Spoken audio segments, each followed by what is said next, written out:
Hello friends, मैं गौर शर्मा आप सभी का इंस्पायरिंग पर्सनालिटीज़ शो में स्वागत करता हूं। दोस्तों, आज आप सभी को मैं नेताजी सुभाष चंद्र बोस के बारे में और उनकी पूरी जीवनी के बारे में बताऊंगा। नेताजी सुभाष चंद्र बोस द्वारा कहा गया था, तुम मुझे खून दो, मैं तुम्हें आज़ादी दूंगा। आज़ादी की बात तो हो और नेताजी सुभाष चंद्र बोस का जिक्र ना हो, ऐसा भला हो सकता है क्या? सुभाष चंद्र बोस केवल एक इंसान का नाम नहीं, बल्कि ये नाम है उस वीर का जिनकी रगों में केवल देशभक्ति का खून बहता था। बोस भारत माँ के उन वीर सपूतों में से एक हैं जिनका कर्ज आज़ाद भारतवासी कभी नहीं चुका सकते हैं। अपनी मातृभूमि को गुलामी की जंजीरों से आज़ाद कराने के लिए खुशी खुशी अपना लहू बहाने वाले इस लाल के बारे में आइए जानते हैं विस्तार से। नेताजी सुभाष चंद्र बोस का जन्म 23 जनवरी 1897 को ओडिशा के कटक शहर में हुआ था। उनके पिता का नाम जानकीनाथ बोस और मां का नाम प्रभावती था। जानकीनाथ बोस कटक शहर के मशहूर वकील थे। उनकी शिक्षा। सुभाष चंद्र बोस एक संभ्रांत परिवार से थे। उन्होंने कलकत्ता के स्कॉटिश चर्च कॉलेज से उन्होंने दर्शन शास्त्र में स्नातक की डिग्री हासिल की थी। साल 1919 में वे भारतीय प्रशासनिक सेवा की तैयारी के लिए इंग्लैंड पढ़ने गए। इन्होंने भारतीय प्रशासनिक सेवा के लिए 1920 में आवेदन किया था और इस परीक्षा में चौथा स्थान हासिल किया था। लेकिन भारत माँ के इस दुलारे बेटे ने जब जलियांवाला बाग वाला नरसंहार देखा तो इनका मन व्यथित हो गया और इन्होंने 1921 में प्रशासनिक सेवा से इस्तीफा दे दिया। भारतीय राष्ट्रीय कांग्रेस में शामिल हुए। इसके बाद बोस महात्मा गांधी जी के संपर्क में आए और भारतीय राष्ट्रीय कांग्रेस में शामिल हुए। गांधी जी के निर्देशानुसार उन्होंने देशबंधु चित्तरंजन दास के साथ काम करना शुरू किया। 1928 में जब साइमन कमीशन भारत आया तब कांग्रेस ने इसका विरोध किया। 1928 में कांग्रेस का वार्षिक अधिवेशन मोतीलाल नेहरू की अध्यक्षता में कोलकाता में हुआ। इस दौरान गांधी जी पूर्ण स्वराज की मांग से सहमत नहीं थे। वहीं सुभाष और जवाहरलाल नेहरू को पूर्ण स्वराज की मांग से पीछे हटना मंजूर नहीं था। अंत में यह तय किया गया कि अंग्रेज सरकार को डोमिनियन स्टेटस देने के लिए 1 साल का वक्त दिया जाए। अगर 1 साल में अंग्रेज सरकार ने यह मांग पूरी नहीं की तो कांग्रेस पूर्ण स्वराज की मांग करेगी। परंतु अंग्रेज सरकार ने यह मांग पूरी नहीं की, इसलिए 1930 में जब कांग्रेस का वार्षिक अधिवेशन जवाहरलाल नेहरू की अध्यक्षता में लाहौर में हुआ और वहाँ यह तय किया गया कि 26 जनवरी का दिन स्वतंत्रता दिवस के रूप में मनाया जाएगा। 26 जनवरी 1931 को कोलकाता में राष्ट्रीय ध्वज फहराकर सुभाष चंद्र बोस ने एक विशाल मोर्चे का नेतृत्व कर रहे थे। तभी पुलिस ने उन पर लाठियां चलाई और उन्हें घायल कर जेल भेज दिया। जब सुभाष चंद्र बोस जेल में थे तब गांधी जी ने अंग्रेज सरकार से समझौता किया और सब कैदियों को रिहा करवा दिया। लेकिन अंग्रेज सरकार ने भगत सिंह जैसे क्रांतिकारियों को रिहा करने से साफ इनकार कर दिया। सुभाष चंद्र बोस चाहते थे कि इस विषय पर गांधी जी अंग्रेज सरकार से समझौता किया हुआ तोड़ दें, लेकिन गांधी जी अपनी ओर से दिया गया वचन तोड़ने को राजी नहीं थे। अंग्रेज सरकार अपने स्थान पर अड़ी रही और भगत सिंह व उसके साथियों को फांसी दे दी गई। भगत सिंह को न बचा पाने पर सुभाष गांधी जी और कांग्रेस से नाराज हो गए। उन्हें अपने क्रांतिकारी जीवन में 11 बार जेल जाना पड़ा था। राष्ट्रीय योजना समिति।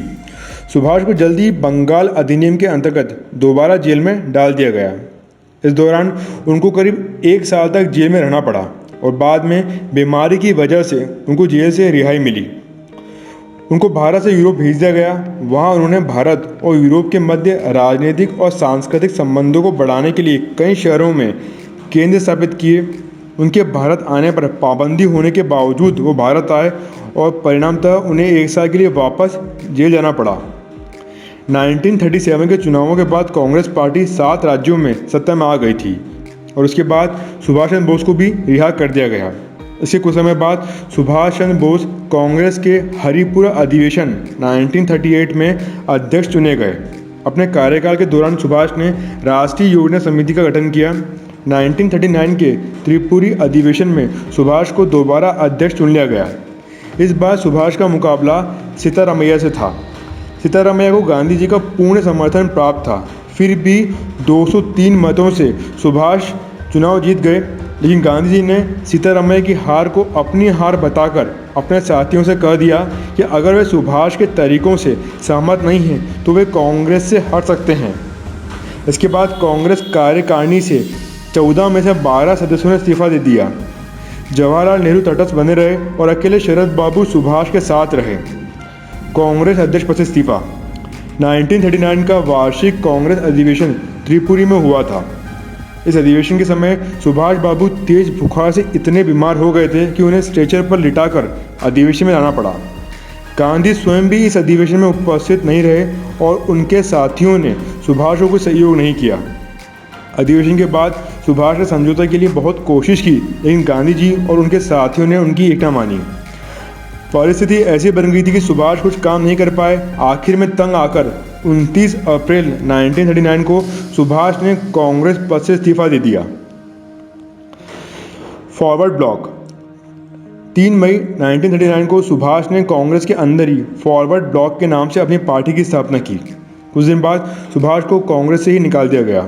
बाद में फॉरवर्ड ब्लॉक अपने आप में एक स्वतंत्र पार्टी बन गई। द्वितीय विश्व युद्ध शुरू होने से पहले ही फॉरवर्ड ब्लॉक ने स्वतंत्रता संग्राम को और अधिक तीव्र करने के लिए जन जागृति अभियान शुरू किया।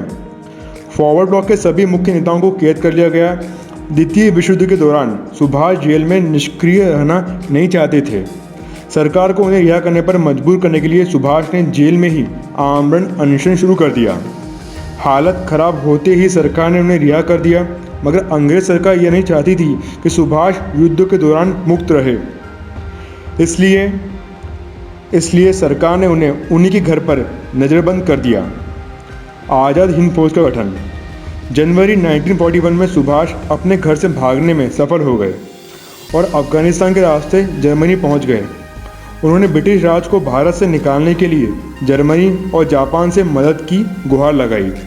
जनवरी 1942 में उन्होंने रेडियो बर्लिन से प्रसारण करना शुरू किया, जिससे भारत के लोगों में उत्साह बढ़ा। वर्ष 1943 में वो जर्मनी से सिंगापुर आ गए। पूर्वी एशिया पहुंचकर उन्होंने रास बिहारी बोस से स्वतंत्रता आंदोलन का कमान लिया और आज़ाद हिंद फौज का गठन किया और नारा दिया, तू मुझे खून दो, मैं तुम्हें आज़ादी दूंगा।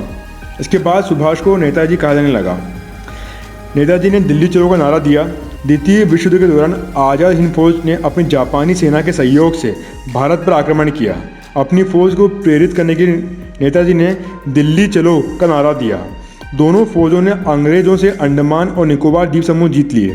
यह द्वीप आरजी हुकूमत आज़ाद हिंद के अनुशासन में रहे। नेताजी ने इन द्वीपों को शहीद द्वीप और स्वराज द्वीप का नया नाम दिया।